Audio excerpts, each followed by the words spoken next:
네. 오늘 말씀은 누가복음 1장 13절에서 17절까지의 말씀입니다. 누가복음 1장 13절에서 17절까지의 말씀.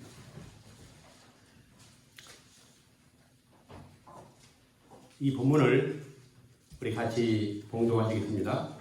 천사가 그에게 이르되 사가랴 무서워하지 말라. 너의 감감이 들리니라. 내 아내 엘리사벳이 내게 아들을 낳아주리니 그의 이름을 요한이라 하라. 너도 기뻐하고 즐거워할 것이요 많은 사람도 그의 태어남을 기뻐하리니 이는 그가 주 앞에 큰 자가 되며 포도주나 독한 술을 마시지 아니하며 모태로부터 성령의 충만함을 받아 이스라엘 자손을 주곧 그들의 하나님께로 많이 돌아오게 하겠습니다. 그가 또 엘리야의 신령과 능력으로 주 앞에 먼저 와서 아버지의 마음을 자식에게 거스르는 자를 의인의 슬기로 돌아오게 하고 주를 위하여 세운 백성을 준비하리라. 아멘. 우리는 지난 2주 동안 하나님의 인재라는 제목으로 누가복음 서문을 묵상했습니다. 하나님의 인재는 성경에서 다루는 가장 중요한 주제입니다. 예배가 되는 것은 찬양의 질이 얼마나 좋은지, 또 예배 분위기가 얼마나 좋은지, 어떤 사람이 모였는지 그것이 결정하는 것이 아니라 하나님이 우리 가운데 임재하셨을 때에 그것이 바로 거룩한 성전이 되는 것이고 그것이 가장 아름다운 영광스러운 예배가 되는 것입니다. 그러나 이스라엘 백성들은 400년 동안 하나님이 임재하시지 않았음에도 불구하고 제사를 드리는데 예배를 드리는데 전혀 불편함을 느끼지 못했습니다. 한마디로 말하면 하나님에 대한 관심이 없으면서도 그들은 종교적인 그런 행위로서 열심히 제사했고 또 헌신을 했습니다.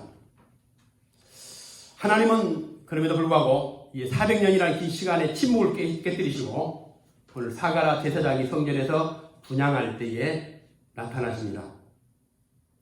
하나님께서 나타나신 이유가 두 가지입니다.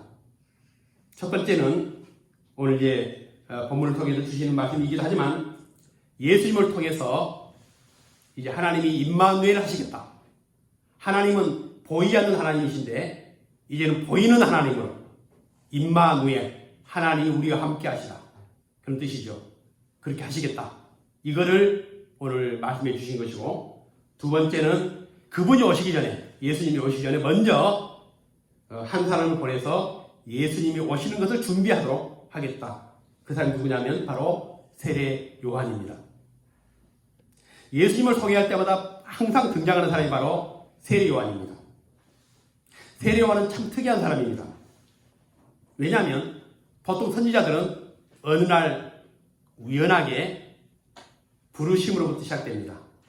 길을 가다가 어떤 일을 하다가 그렇게 하나님의 부르심을 입는데 이 세례 요한은 태어나기도 전부터 소개되는 아주 특이한 사람입니다.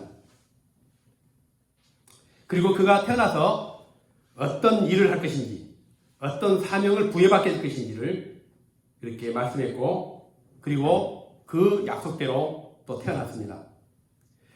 구약 성경 말라기는 하나님은 자신을 공격하지 않고 또 두려워하지 않는 이스라엘 백성들을 보지 않기로 작정하십니다.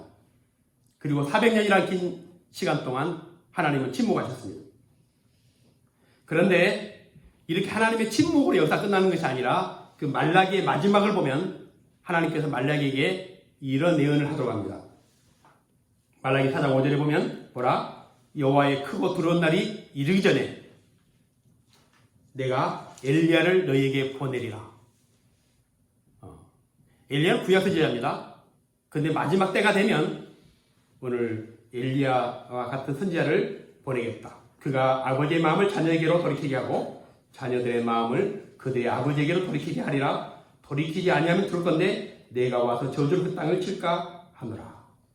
이 사람이 누군가 하면 바로 세례 요한을 지금 말씀하는 겁니다. 그래서 모든 신약의 복음서들이 이것을 일제히 소개하고 있습니다.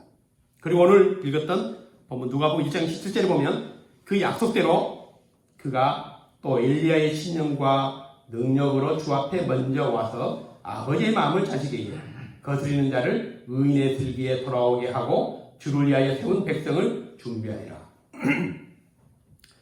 약속대로 세례 요한이 오게 될 것을 가브리엘 천사를 통해서 말씀했는데 오늘 설교의 제목이 우리 17장에 17절에 있는 엘리야의 심령과 능력으로 라는 그런 제목입니다.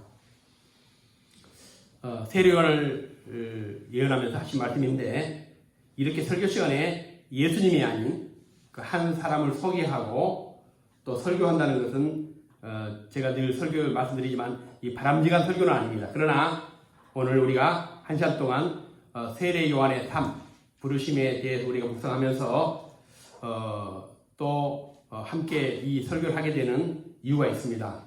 예수님이 오시기 전에 하나님은 세례 요한을 통해서 예수님이 오시는 것을 준비하도록 하시는데 이제 그것으로 세례 요한에 대한 것은 끝이 아니라 이제 우리에게도 다시 오실 주님을 준비하는 그런 세례 요한과 똑같은 사명으로 그런 마음으로 오늘 이 본문을 우리가 묵상하고자 하는데 의미가 있습니다. 많고 많은 구약의 선지자 중에서 세례 요한을 엘리야에 비유를 했는가? 더 위대한 선지자들 많잖아요. 근데 왜 하필이면 엘리야를 오늘 세례 요한에 비유하면서 엘리야와 같은 선지자를 보낸다고 했을까? 엘리야는 사실 이 구약의 최고의 선지자죠. 엘리사나 엘리야도 엘리사 그렇지만은 최고의 선지자인데 이스라엘 백성들은 그래서 큰 역사가 일어날 때마다 야, 이 사람이 엘리야가 아닌가? 제2의 엘리야. 바로 이 말라기 선지자가 예언했기 때문에 새로운 선지자가 등장하면 이 사람이 엘리야가 아닌가? 예수님을 보고도 그들은 예수님의 엘리야로 착각할 정도로 그랬습니다. 엘리야는 한마디로 능력의 선지자, 불의 선지자죠. 우리가 아는 것처럼 혼자서 갈멜산에서 바알과 아세라 선지자 850명과 맞짱을 뜹니다. 그리고 그들을 완전히 무너뜨려버리는 전무후무한 그런 선지자가 바로 이 엘리야 선지자입니다. 이에 비하면 이 세례 요한은 그의 사역에서 단 한 번도 기적을 행한 적이 없습니다. 엘리야하고 비교가 안 되는 사람이죠. 엘리야는 정말 불의 선지자고 기도할 때 불이 임하는 그런 어마어마한 능력의 선지자였다면 세례 요한은 단 한 번도 기적을 베풀어 본 적이 없습니다. 닮은 점이 없는데도 불구하고 말라기 선지자는 세례 요한을 엘리야로 표현하고 있습니다.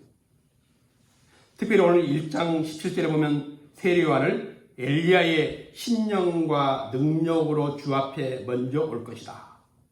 그렇다면 이제 오늘 우리가 묵상하게 될 세례 요한이 갖고 태어날 그 엘리야의 신령과 능력이라는 것이 무엇인가? 오늘 이것을 알아야 오늘 이 본문이 이해가 되고 또 세례 요한의 사역이 이해가 될 것입니다.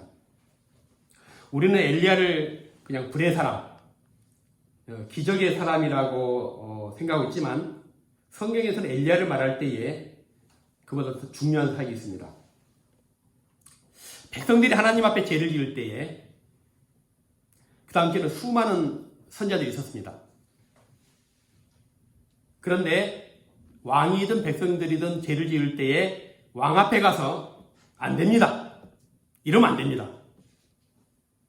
백성들이 가서 엄하게 죄를 책망하고 또 해결을 구하는 그런 설교를 했던 선지자가 엘리야 말고는 없었습니다. 근데 그럴 만한 이유가 있었습니다. 당시에 선지자들이 많았는데 이 북이스라엘의 아합 왕이 전쟁을 하면서 이제 남북 전쟁을 하게 된 거죠. 그때 전국에 있는 선지자들 다 불러 모았습니다. 우리 같으면 청와대 조창 기도를 하는 거죠. 유명한 목사님들 다 온 것처럼. 그리고 한 400명이 모였습니다. 여기서 아합 왕이 이렇게 말합니다. 자, 이제 나는 남유다의 여호사밧하고 한번 내가 전쟁을 해야 되겠는데 너희들에게 하나님이 어떻게 지금 응답하시는지 한번 얘기를 한번 해봐라. 그때 왕 앞에 가서 안 됩니다. 이번 전쟁 나가면 분명히 집니다. 하지 마십시오. 이렇게 말하는 선지자가 없었습니다. 왜요? 너무나 무서운 왕이죠. 근데 이 마가라는 선지자가 당돌하게 나가서 안 됩니다. 이번 전쟁에 분명히 질 것이고 이 전쟁에서 당신은 길르앗 나못에서 죽게 될 것입니다. 이 저주도 이런 저주가 없죠. 아무리 유대교 사이지만 어떻게 왕 앞에 가 선지자가 죽는다는 얘기를 예언할 수 있습니까? 그래서 왕이 화가 나가지고 그날 이 선지자를 뺨을 때리고 죽도록 팬 다음에 감옥에 가다 버립니다. 그 다음부터서는 왕 앞에 뭔 이야기를 하고 싶어도 미아가처럼 될 것 같아서 입을 닫아버린 거죠. 그래서 어떤 선지자도 왕 앞에 나서 안 됩니다. 하는 뜻이 아닙니다. 이런 이야기 하는 선지자보다는 잘 될 겁니다. 하나님 축복할 겁니다. 이런 거짓 예언을 하게 된 겁니다. 그래서 이 당시의 상황을 아모스 8장 11절에 그 이스라엘 상황을 이렇게 말합니다. 주 여호와의 말씀이니라. 보라, 날이 이를지라 내가 기근을 땅에 보내리니 양식이 없어 주림이 아니며 물이 없어 가람이 아니요 여호와의 말씀을 듣지 못한 기갈이라. 사람이 이 바다에서 저 바다까지 북쪽에서 동쪽까지 비틀거리며 여호와의 말씀을 구하려고 돌아다녀도 얻지 못하리니 그날에 아름다운 처녀와 젊은 남자가 다 갈아여 쓰러지리라. 그러니까 어느 누구도 하나님으로부터 오는 말씀을 전해주는 선지자가 없었던 거죠. 이 세상이 마지막 때가 되면 아무리 이 바다에서 저 바다 끝까지 북쪽에서 동쪽까지 아무리 찾아봐도 오늘 여호와의 말씀을 들을 수가 없는 시대. 그 시대가 바로 이때고 또 지금도 마찬가지입니다. 생명을 걸고 목숨을 걸고 말씀을 전해야 될 선지자들이 사라져버린 겁니다. 그런데 오늘 엘리야가 탁 나타납니다. 그리고는 오늘 당시에 모든 선지자들이 침묵하고 두려워할 때에 오늘 엘리야가 등장하게 되는데 이 북이스라엘의 아방은 물론 솔로몬도 이제 남유다의 솔로몬도 그랬지만은 이 아방은 국책 사업으로 우상 신전을 세운 일을 했습니다. 그러니까 오늘 하나님을 믿는 나라에서 왕이 국책 사업으로 우상의 신전을 세운다는 것은 상상할 수 없는 일이었습니다. 그런데 선지자들 침묵했죠. 그러니까 왕이 그렇게 하니까 백성들도 우상을 섬기기 시작합니다. 그때 엘리야가 갈멜산에 탁 등장하죠. 그리고는 엘리야가 백성들에게 이렇게 이야기합니다. 너희가 어느 때까지 둘 사이에 머뭇 하렸느냐? 여호와가 만일 하나님이면 그를 따르고 바알이 너희 하나님이면 바알을 따라. 어떻게 할 거냐? 이 백성들이 대답을 못한 겁니다. 그리고는 엘리야는 아방이 보는 앞에서 얼마나 담대하게 말했죠. 너희 신이 하나님이면 하나님 따르고 바알이 하나님이면 바알을 따라. 엘리야는 불의 사람, 능력의 사람이기 전에 하나님의 심령을 가진 선지자였죠. 하나님이 전하고자 하는 말씀을 자기 생명을 아끼지 않고 전하는 그런 사람이었습니다. 이스라엘이 영적 도탄에 빠졌을 때 목숨을 걸고 오늘 나타난 하나님의 경고, 하나님의 심판을 예언했습니다. 오늘 이것을 누가 보면 1장 17절에는 엘리야의 심령이라고 그렇게 표현한 겁니다. 하나님이 침묵하기 전에 하나님의 말씀을 침묵하는 선지자가 있었기 때문에 하나님 침묵한 것이죠. 이 시도 마찬가지죠. 하나님이 왜 침묵합니까? 하나님의 말씀을 전할 선지자가 없기 때문에 하나님이 침묵한 것처럼 돼버린 겁니다. 정치적인 구호는 난무하고 사역 참여를 막 얘기를 하고 그러지만 진짜 이 시대에 필요한 복음과 하나님의 말씀이 점점 사라지는 시대죠. 머자우도 오늘 말라기 이후에 그런 어둠의 시대처럼 점점 그렇게 가고 있지 않습니까? 400년 동안 하나님이 침묵하시겠지만 오늘 더 큰 문제는 이렇게 엘리야처럼 목숨을 걸고 말씀을 전한 선지자가 없었던 겁니다. 다시 말하면 엘리야의 심령을 가진 선지자가 없다는 겁니다. 그래서 하나님은 세례 요한을 보내시면서 그는 엘리야의 심령으로 오게 될 것이다. 우리가 세상을 살면서 하나님 앞에 가장 큰 문제는 돈의 문제가 아니죠. 건강의 문제도 아닙니다. 죄의 문제죠. 왜 여기 모였습니까? 우리 힘으로 해결할 수 없는 문제, 죄의 문제입니다. 이 죄를 가지고는 우리가 하나님 갈 수가 없습니다.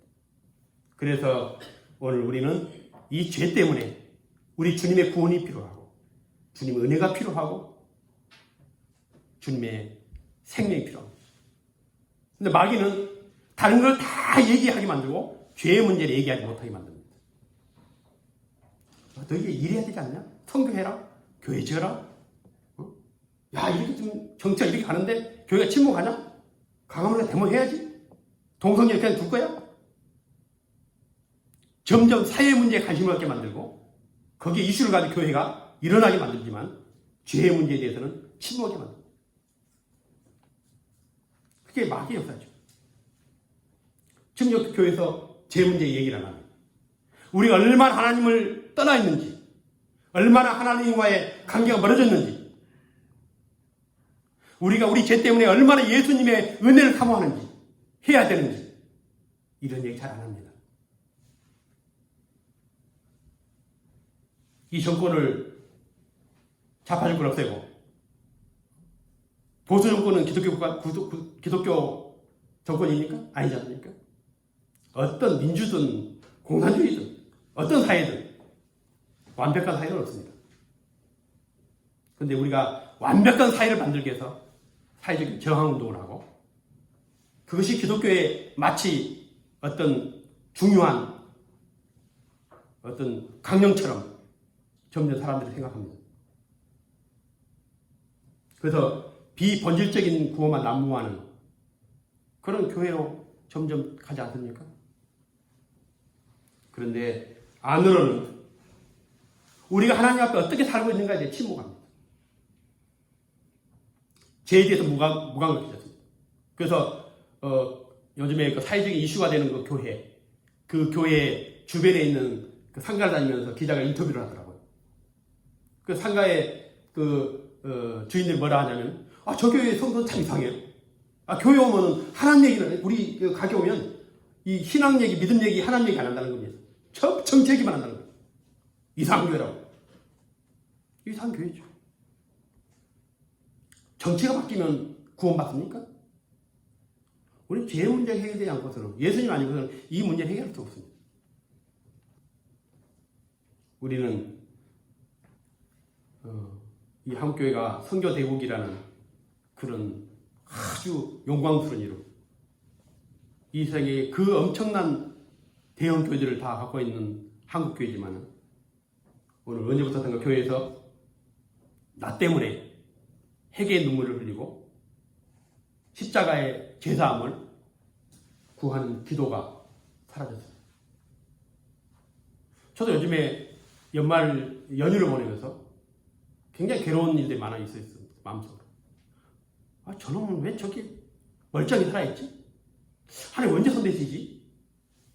그 악한 일을 했는데?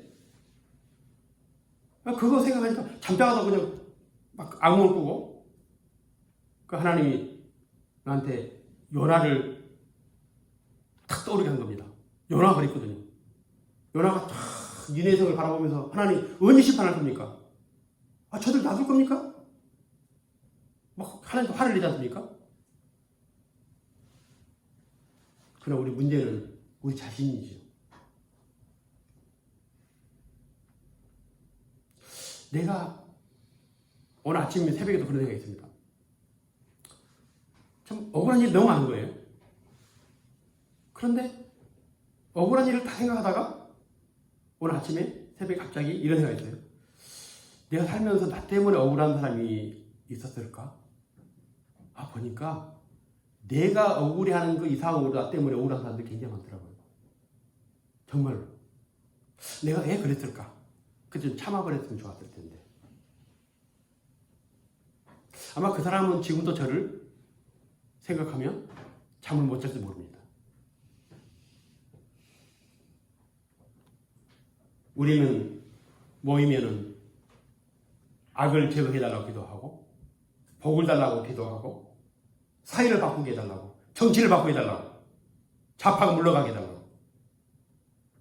그러나 우리 자신은 해결할 것 없는 것처럼 그렇게 살아가고 있습니다. 이제 교회에서 제 이야기를 하면 부담을 느낍니다. 근데 오늘 세례 요한을 보시죠. 세례 요한이 광야에 쫙 나타납니다. 그러니까 400년 동안 듣지 못했던 설교를 세례 요한이 합니다. 회개하라, 천국이 갖고 왔느니. 첫 마디가 회개하라는 거예요. 그동안 백성들에게, 이정자들에게, 지도자들에게 아부했던 선지자들이 많았는데 오늘 세례 요한 첫 마디가 목숨을 걸고 회개하라. 마태복음 3장 7절에 보면은 요한이 많은 바리새인들과 사두개인들이 세례 베푸는 대로 오는 것을 보고 이르되 독사의 자식들아, 누가 너희를 가르쳐 임박한 진노를 피하라 하더냐. 이게 저주죠, 저주. 어떻게 설교를 듣기 위해서 광야까지 나온 백성들한테 독사의 자식이라고 이런 저주를 할 수 있겠습니까? 당시로서는 충격적인 설교죠. 축복해주고 위로해주고 평안을 선포하고 이랬었는데 갑자기 세례 요한이 나타나가지고 이렇게 저주에 가까운 악담을 퍼본 겁니다. 그것도 최고의 종교 지도자들이라고 하는 바리새인, 사두개인, 제사장들 그리고 장로들 앞에서 너희들이 감히 아브라함의 자손이라고? 너희 조상이 아브라함이 너희 조상이라고? 턱떠면서 하고 있어. 착하지 말라는 거죠. 하나님은 이 돌을 가지고도 아브라함의 자손을 만들 수 있다. 오늘 그들은 400년 동안 듣지 못한 설교를 들은 것입니다. 처음으로 그들은 어떻게 해야 되지? 어떻게 살아야 되지? 이게 무엇을 해야 되지? 이런 고민을 했던. 그래서 군인들이 세례 요한 앞에 나와서 엎드립니다. 내가 어떻게 하면 되겠습니까? 이제 자신들을 보게 된 겁니다. 세리들도 와가지고 엎드려서 그렇게 말합니다. 이제 내가 어떻게 해야 됩니까? 오늘 여러분들이 설교 듣고 정말 하나님 앞에 나는 어떻게 해야 됩니까? 아무도 예상하지 못한 일이 일어난 거죠. 제가 목회를 하면서 이제 성도들이 가족이 됩니다. 그렇잖아요. 우리 형제나 우리 부모는 1년에 한 번 볼까 말까인데 직업들 보는 게 성도들입니다. 그러니까 이제 하고 싶은 얘기도 잘 못합니다. 어쩌다 한 번씩 만나고 오늘 만나면 안면을 이렇게 딱 몰수하는 사람들을 만나야 내가 하고 싶은 얘기도 하는데 우리 이성호 전사님한테는 내가 수업 깎는 얘기를 작년에 하고 올해 한 번도 못했습니다. 잘 못합니다. 대놓고 잘 못합니다. 이 가족같이 돼버려가지고. 근데 우리가 다른 교회 전도사 같았으면 내가 전도사님 전도사님이세요? 수업 깎으셔야죠? 하겠죠. 근데 우리 가까워지면 또 전도사님한테 할 얘기가 많을 겁니다. 근데 전도사님 역시 마찬가지로 우리 점점 그렇게 가족 같은 이제는 싫은 소리 하지 않는 서로 좋은 얘기만 하는 그게 가족이죠. 그러다 보니까 이제 꼭 그래 수염이 나쁜 얘기 아닙니다. 또 우리 전사님이 시험 들을 것 같아서 다시 또 말씀드립니다. 얘야 비껴서 들었습니다.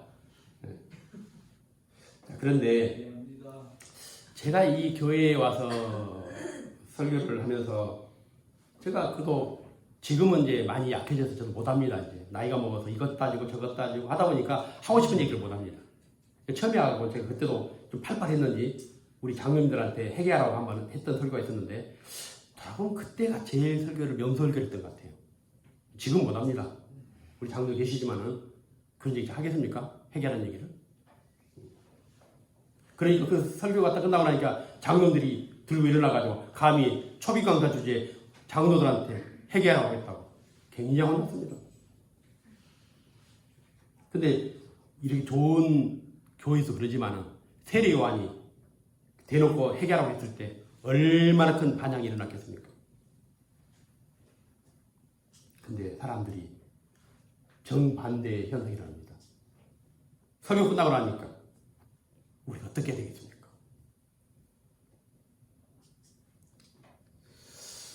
우리는 교회를 부흥시키기 위해서 아니면 전도하기 위해서 뭔가 어떤 선교 사역을 하기 위해서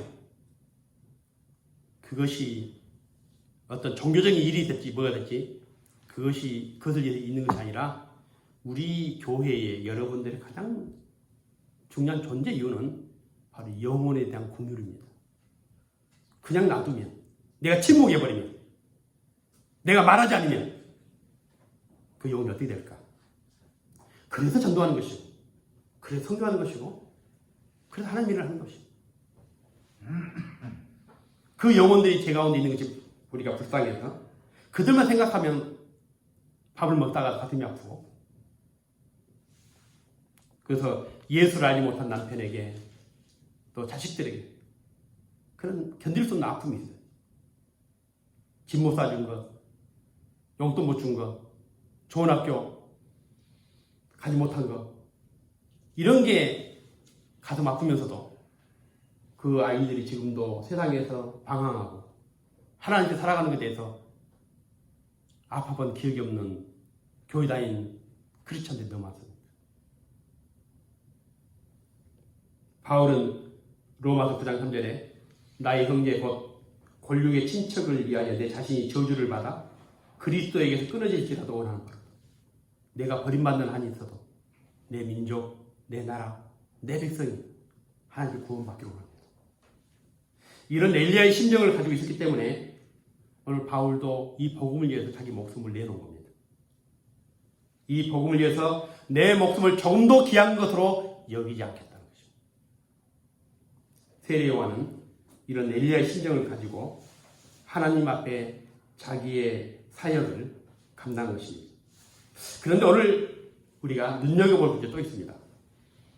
1장 17절에 보면 그가 또 엘리야의 신령과 능력으로 신령은 이제 이해가 됐는데 그 능력으로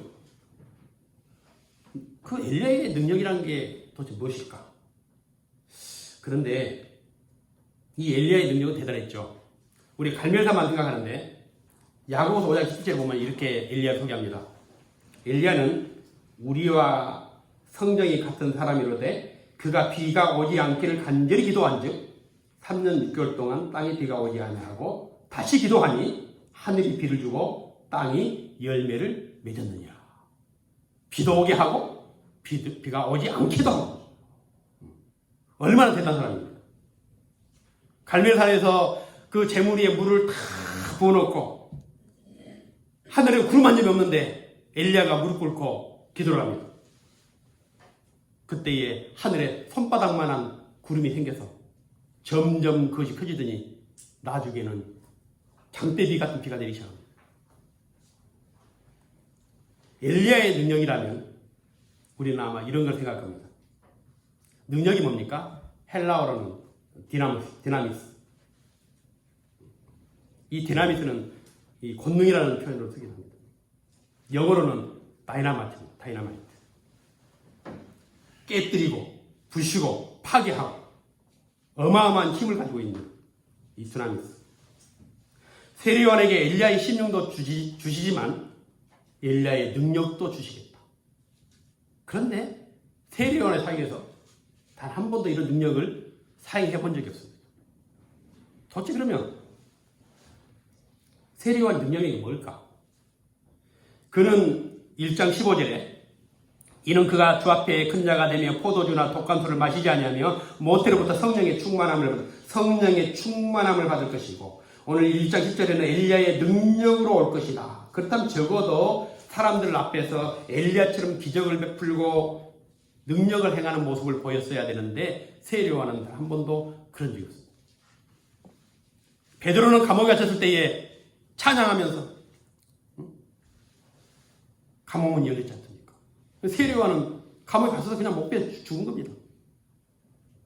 굉장히 무능력한 능력이 뭔가? 능력이 뭡니까?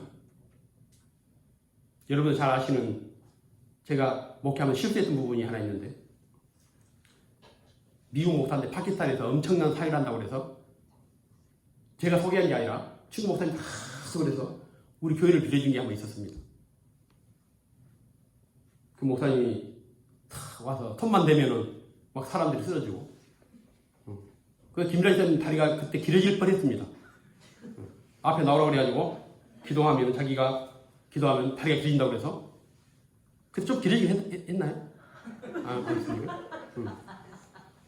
근데 그때 분명히 그 목사님이 한 1cm 길어졌다고 했는데 한 번 했을 때 그렇게 얘기했죠. 두 번도 기도해보고 또 세 번도 기도해보고 그리고 사람들 머리에다 손만 대면 막 사람들 쓰러지고 저도 안 쓰러지려고 각오하고 왔는데도 이렇게 시청하더라고요. 그게 성령의 능력입니까? 체면이나 기를 이용한 술수죠. 술수. 예전에는 이상한 선교, 네마 선교에 정확히 없지만 그런 선교에서 목사님들 가서 이렇게 기 훈련도 받고 그랬었습니다. 근데 우리는 가끔씩 이상한 초자연적인 현상을 성령의 능력, 성령의 권능이라고 착각을 합니다. 그리고 여기서 엘리야의 능력이 뭐냐? 엘리야의 능력은 기적과 이적을 베푸는 게 엘리야의 능력이 아니라 하나님이 옳다고 하는 것을 하는 게 능력이죠.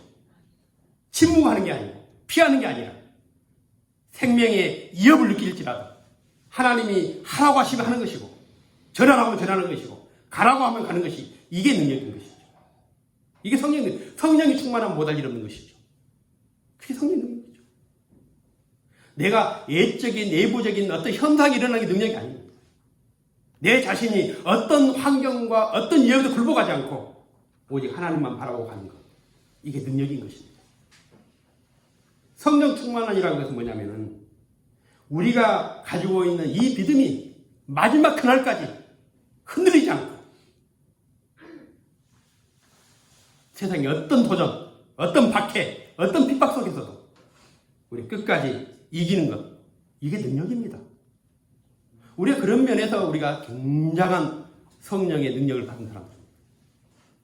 우리가 봐보시죠. 코로나 때문에 지금 2월부터서 대면 예배 못하고 우리가 이렇게 예배를 못 드린 기간이 한 벌써 8개월 됐죠. 8개월 지나고 나서 수많은 사람들이 이제는 이런 모임에 안 나올 겁니다. 왜요? 이미 그들은 이제 세상에 적응돼 버린 겁니다. 온라인 예배에 적응돼 버렸죠. 아무 때나 드려도 되고 TV에 키면 볼 수 있는 그 편한 예배가 있는데 이런 예배 나오겠습니까? 진짜 능력이란 뭐냐? 환경과 상황에 상관없이 하나님이 부르시면 하는 것, 감동 주시면 전하는 것, 하라고 하면 하는 것, 이게 능력인 것이죠.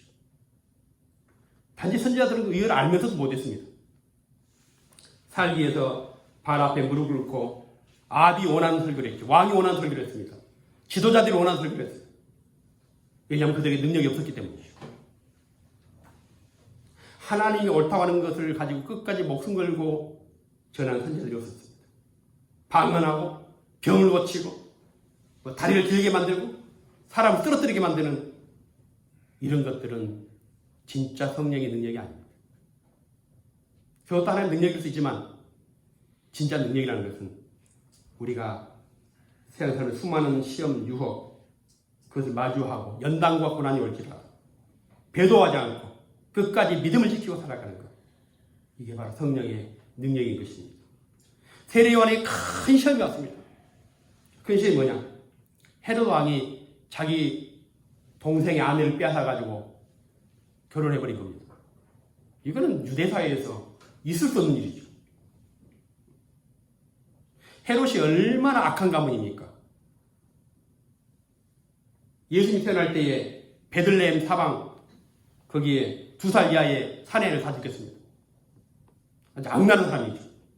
그러니까 감히 아합보다도 더 악한 왕이 헤롯인데 그 아합왕이 가지고 그럼 되겠습니까?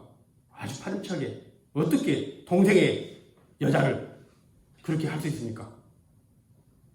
이런 일 누가 대놓고 합니까? 그러니까 이스라엘은 발에 밟힐 만큼 수많은 종교 지도자들이 있었습니다. 당시에도 엄청나게 많았습니다. 그런데 어느 누구 하나 이 헤로데에 가서 왕이여, 이건 잘못된 일입니다. 이러시면 안 됩니다. 이런 사람이 없었습니다. 그러나 세례 요한이 왕 앞에 가서 왕이여, 이건 안 됩니다. 이럴 수는 없습니다. 이건 범죄입니다. 그 대가로 세례 요한은 목이 잘렸습니다.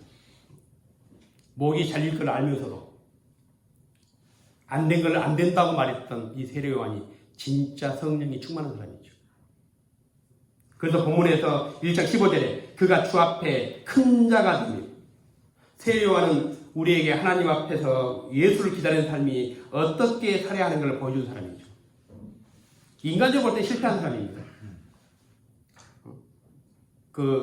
좀만 침묵이 있으면 되는데 한마디 참지 못하고 했다가 목이 잘려 죽는 비운의 선지자, 실패한 선지자라고 말할 수 있습니다.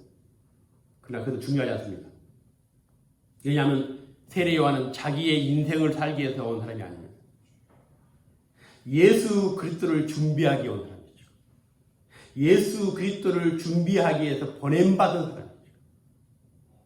그 일이 충실했습니다. 사람들은 그를 혹시 당신이 메시아입니까? 당신이 메시아입니까? 그때 베드로도 세례 요한의 제자였죠. 수많은 예수님의 제자들 중에서 세례 요한의 제자들이 예수님께로 갔습니다. 그 정도로 존경받았던 사람입니다. 내가 바로 메시아야. 이 한마디만 했다면 아마 새로운 교단이 생겼을 겁니다. 그런데 세례 요한은 단호하게 난 아니야. 내 뒤에 오실 내가 감히 범접하지 못할 내 신박한도 못 맨 그 엄청난 분이 오실 것이다. 그분이 곧 메시아. 자기를 알았고 자기의 사역을 알았고 자기의 갈 길을 알았습니다. 세례 요한이 감옥에서 죽었다는 소식을 듣고 예수님께서 말합니다. 여자가 낳은 자 중에 가장 큰 자. 예수님으로부터 이런 평가를 받습니다. 지금은 세례 요한의 삶과 사역이 필요할 때입니다. 예수님이 예루살렘의 성전에 방문했을 때 여러분 그 분노하셨던 얼굴 기억하십니까? 오늘 다시 예수님 오신다면 이 땅의 교회들, 믿는 자들을 어떻게 보실까? 그래서 오늘 하나님은 세례 요한을 보내신 것처럼 우리를 엘리야의 신령과 능력으로 먼저 부르셔서 주님 오실 그날을 준비하게 만들고 복음을 전하게 만들고 예배하게 만들고 그래서 많은 죄인들이 회개하고 돌아올 수 있도록 이 교회를 세우시고 우리를 불러주실 것입니다. 오늘 세례 요한이 누린 것처럼 저와 여러분에게도 엘리야의 신령과 능력이 충만해서 오늘 지금 보냄받은 그 사명을 잘 감당할 수 있기를 주의 이름으로 축원드립니다. 기도드리겠습니다. 세례 요한을 통해 예수님이 오실 길을 여신 것처럼 오늘 여기에 모인 성도들 교회를 통해서 다시 오실 주님을 예비하고 준비할 수 있도록 오늘 우리에게도 엘리야의 신령과 능력을 부어주시기를 원합니다. 그리고 거룩하고 놀라운 역사를 날마다 우리가 감당할 수 있도록 하나님 인도해 주시고 우리를 축복해 주시고 거룩한 하나님 역사를 경험하며 살아갈 수 있도록 주님 역사해 주옵소서. 그동안 코로나로 지치고 힘든 삶을 살아왔지만 오늘 다시 한번 하나님 앞에서 우리의 사명을 발견하게 도와주옵소서. 주님 그리고 모든 가정과 성도들에게 큰 위로와 은혜를 베풀어 주셔서 남은 고난, 남은 어려움들을 잘 이겨내고 더욱 강건한 은혜와 축복을 해주시기 바랍니다. 코로나의 모든 위험으로부터 우리를 구원해주시고 죄로부터 우리를 구원해주시고 하나님의 은혜가 충만한 성도들이 다 될 수 있도록 역사해 주옵소서. 감사합니다. 예수님 이름으로 기도드리옵나이다. 아멘. 찬송가 357장입니다.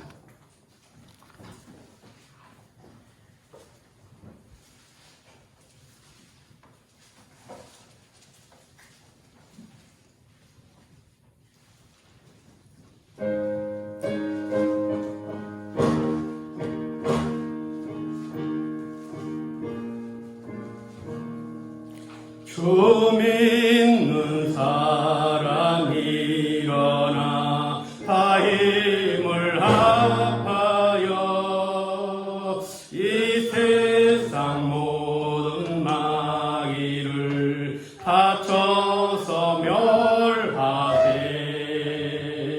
저 앞에 오는 적군을 다 싸워 이겨라.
끝까지 이긴 자에게 흰 옷을 입히고 또 영생 복을 주시니 참 기쁜 일세. 이 어두운 세상 지나서 저 천성 가도록 주 예수 믿는 힘으로 온 세상 이기네.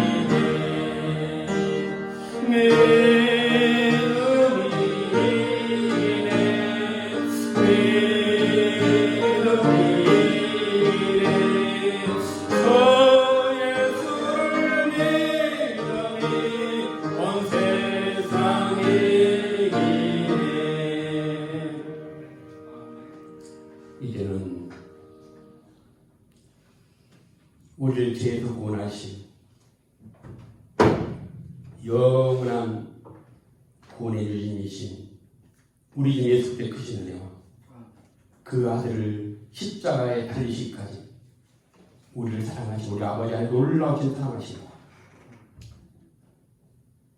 부름받은 성도로서 엘리야처럼 세례왕처럼 주의 길을 예비하고 이 땅의 죄인들을 구원을 여기며 성령에 충만하여 부름받은 사명을 온전히 감당하기를 원하는